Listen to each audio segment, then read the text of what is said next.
Imagine uma máquina especial que tem a capacidade de pegar pedacinhos de madeira e automaticamente transformar esses pedacinhos de madeira em papel. E logo em seguida, esse papel que nós utilizamos para escrever, para desenhar e até mesmo para fazer origamis, uma pessoa pega e habilmente constrói ali um daqueles aviõezinhos que a gente consegue arremessar. E dessa forma, então, quando a pessoa arremessa o aviãozinho, uma segunda pessoa tira fotos para saber a trajetória, até mesmo onde esse aviãozinho vai cair. E o que isso, então, tem a ver com quântica? Na realidade, essa característica, essa situação na qual a gente arremessa um aviãozinho, sendo que ele surgiu lá de um pedacinho de madeira, é uma analogia que podemos fazer para uma ferramenta matemática extremamente útil para o desenvolvimento de funções que são bem complicadas. Ou seja, é uma forma de você fazer com que aquilo que seja complicado fique um pouco mais fácil. Mais especificamente, então, do que nós estamos falando? Nós estamos falando aqui de uma ferramenta matemática chamada operador. O operador nada mais é do que uma função que atua ou opera sobre uma outra função. Dessa forma, então, você consegue fazer com que um determinado número ou uma determinada equação resulte em outra coisa. E um dos operadores mais famosos aplicados na quântica é conhecido como operador hamiltoniano. E o operador hamiltoniano, ele é bastante utilizado porque ele consegue, dentro dele, possuir um mecanismo que é possível determinar características de energia. Imagine lá a nossa máquina, então.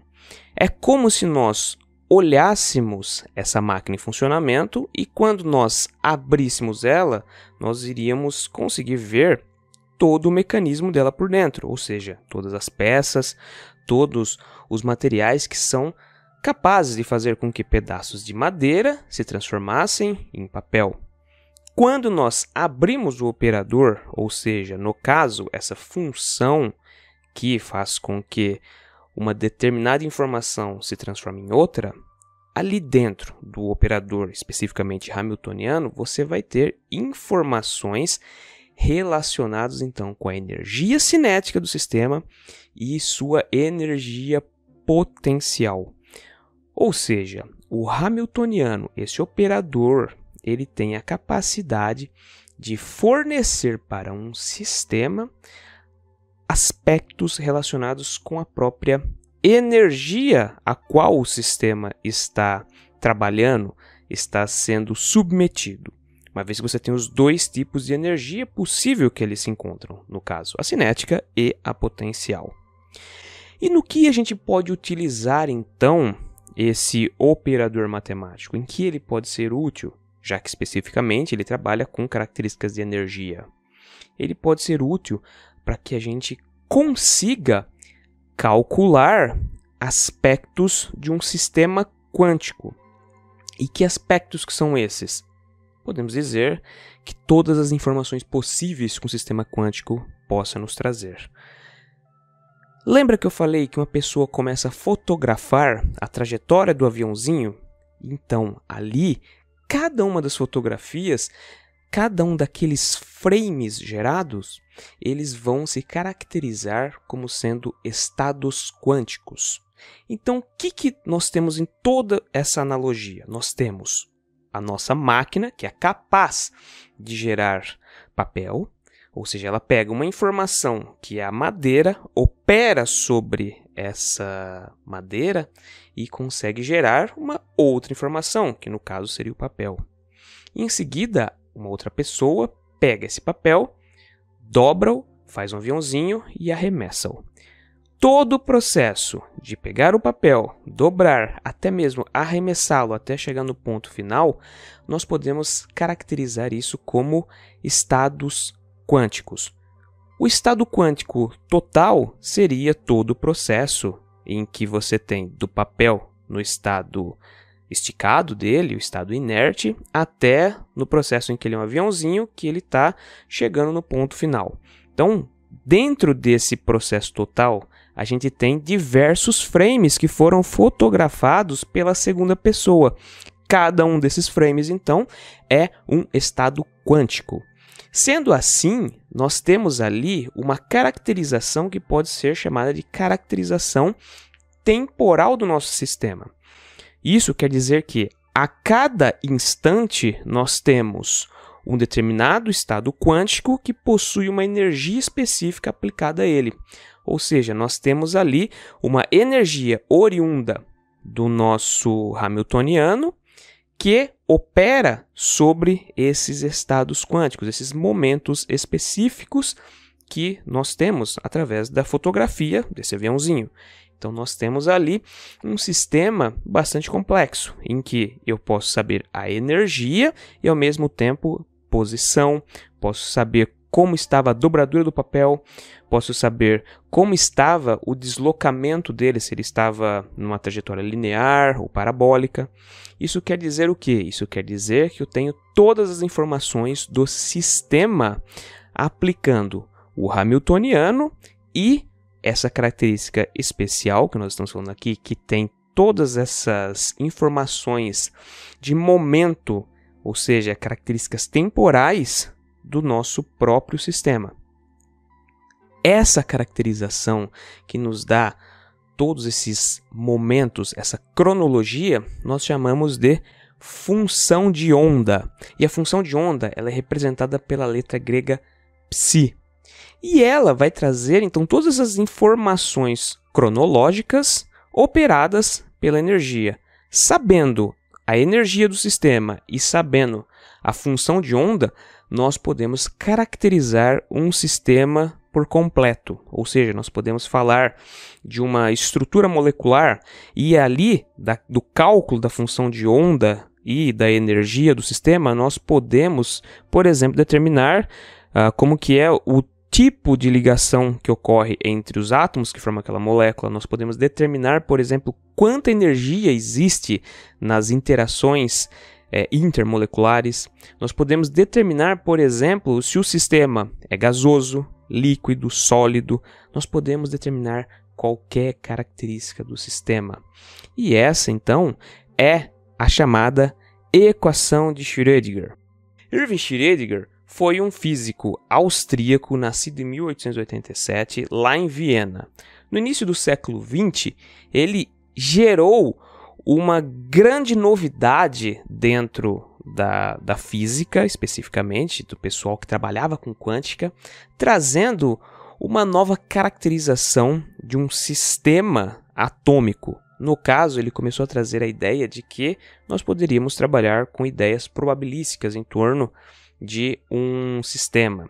Mas o que ganhou grande notoriedade em toda a sua carreira foi a equação de Schrödinger, que basicamente nós temos energia multiplicada pelo psi, que no caso é a função de onda, nós conseguimos ter toda a informação do sistema. Observem que nós temos uma equação que mostra o nosso Hamiltoniano multiplicando a função de onda sendo igual a energia sendo multiplicado pela função de onda. Qual que é a grande sacada que ele teve aqui? Ele percebeu que, primeiro, a função de onda seria algo cronológico. Nós poderíamos analisar um sistema baseado em momentos específicos. Então, nós conseguiríamos tirar aquele frame e ali conseguirmos, então, interpretar características qualquer do sistema. Contudo, o principal fato que ele conseguiu observar foi que, para analisarmos a energia do sistema, nós tínhamos que levar em consideração aspectos cinéticos e aspectos, no caso, potenciais. E isso seria muito mais fácil de trabalhar utilizando o Hamiltoniano, ou seja, o operador Hamiltoniano. E a equação, então, do Hamiltoniano vezes a função de onda igual a energia vezes a função de onda, tornou-se um pilar, um marco histórico para o desenvolvimento da física quântica. Sendo assim, então, uma das bases mais importantes para a física e para a química moderna é que podemos analisar um estado quântico baseando-se apenas na energia total do sistema, ou seja, energia cinética e potencial, e a função de onda. Obviamente, calcular a função de onda não é um processo trivial, sendo que, com o passar do tempo, foram sendo desenvolvidos alguns processos teóricos. E entenda que teórico, na realidade, não é algo que fica só no papel, são cálculos computacionais. E esses cálculos, então, eles entregam ali várias informações. Essas informações podem ser informações muito exatas ou até mesmo aproximações. Hoje nós sabemos que é mais simples trabalhar com aproximações porque nós podemos ali fazer um levantamento estatístico do sistema. Sendo assim, por isso que hoje interpretamos a física e a química quântica como uma forma de interpretar probabilisticamente a natureza, através de cálculos estatísticos. Nesse caso, então, nós temos a função de onda podendo ser calculada, por exemplo, com processos e desenvolvimentos como a metodologia utilizada por Hartree-Fock. No caso aqui, é uma caracterização um pouco mais complexa, uma vez que depende de calcular completamente a função de onda, e isso não é um processo fácil. Mas como eu disse, existe a possibilidade de trabalharmos com várias aproximações. Uma dessas aproximações, e que levou ao cientista que desenvolveu, ou seja, Walter Kohn, a ganhar o prêmio Nobel, especificamente o que ele conseguiu gerar. Ele conseguiu gerar aproximações que levavam a resultados muito próximos da realidade, ou seja, como se fosse calculado empiricamente, ou seja, lá no laboratório. E dali surgiu a chamada teoria do funcional da densidade. E o que seria então essa teoria? A ideia básica é a seguinte: imagine que nós temos um objeto, e esse objeto nós colocamos uma lâmpada muito forte na direção dele. Obviamente, essa luz vai promover uma sombra do objeto na parede. Agora imagine o seguinte: nós vamos lá e tiramos uma foto dessa sombra na parede. Em seguida, nós movemos a câmera um pouco e tiramos outra foto. Movemos a câmera um pouco mais e tiramos outra foto. Ou seja, começamos a circular esse objeto e sempre tirando a foto da sombra dele. Depois, nós mudamos um pouco a angulação e vamos fazendo todo esse processo. Vocês conseguem perceber que nós não temos a informação específica, a informação exata, por exemplo, do volume desse objeto. Haveria necessidade de pegar, por exemplo, um paquímetro, medir ali o tamanho do objeto, depois fazer um cálculo da circunferência, assim para a gente conseguir calcular a área e também o volume do mesmo. Só que nesse processo é muito difícil trabalharmos com um átomo, por exemplo. É muito complexo conseguirmos ir lá e medir especificamente um átomo, ou uma molécula, ou até mesmo sistemas um pouco mais complexos, que são clusters. Ainda é muito complicado e isso leva um tempo computacional muito grande. Então, para substituir a função de onda, utiliza-se hoje essa densidade, ou seja, é como se a gente estivesse tirando fotos e depois a gente então empilhasse todas essas fotos juntas. E dali então a gente conseguiria ter um objeto gerado, é um objeto que não é o real, né? Mas a gente consegue ali então ter uma ideia aproximada em todos os ângulos possíveis do que? Do formato desse objeto, seja ele de perfil, seja ele olhando de cima, seja ele olhando de baixo. Então a gente poderia fazer uma análise completa desse objeto e, através desses dados, fazer um desenho aproximado dele embasado em sua sombra. Observem que esse processo, como eu disse, ele não vai dar aspectos extremamente exatos, mas ele consegue aproximar muito, e isso tem um gasto computacional muito menor do que realmente calcular todas as informações do sistema. Então, dessa forma, hoje conseguimos calcular aspectos de comprimento de ligação, aspectos da força de ligação de moléculas. Nós conseguimos calcular, por exemplo, aspectos relacionados com a energia do sistema e também quais são as moléculas mais prováveis de existir utilizando essa metodologia.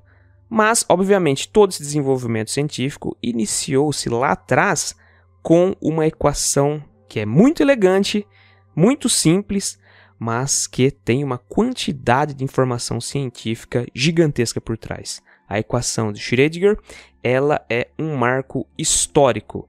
Acredito eu que quando olhamos para a equação de Schrödinger, a primeira coisa que nós devemos pensar seria um evento muito próximo, por exemplo, da chegada do ser humano à Lua ou da descoberta de um fóssil, algo que nos remete a uma caracterização histórica muito importante. A equação de Schrödinger é um dos pilares do desenvolvimento da nova ciência. Pessoal, muito obrigado se vocês viram o vídeo até aqui. Peço, se for possível, que vocês curtam o vídeo, se inscrevam no canal e cliquem lá no sininho para vocês sempre receberem novas notificações de vídeos científicos como esse. Também, se for possível, compartilhe o vídeo porque isso ajuda muito o nosso canal a crescer. Antes de ir embora, dá uma olhada aqui na descrição do vídeo que eu vou deixar um link de um site que eu criei onde tem ali vários resumos de livros bastante interessantes da área de ciência. E se você quiser, você pode pegar esses resumos e o título do livro e buscar na biblioteca mais próxima da sua casa ou até mesmo clicar na capa do livro que te leva direto à Amazon e você pode comprá-lo. Isso com certeza também ajuda demais o nosso canal. Muito obrigado pela sua companhia e até o próximo vídeo.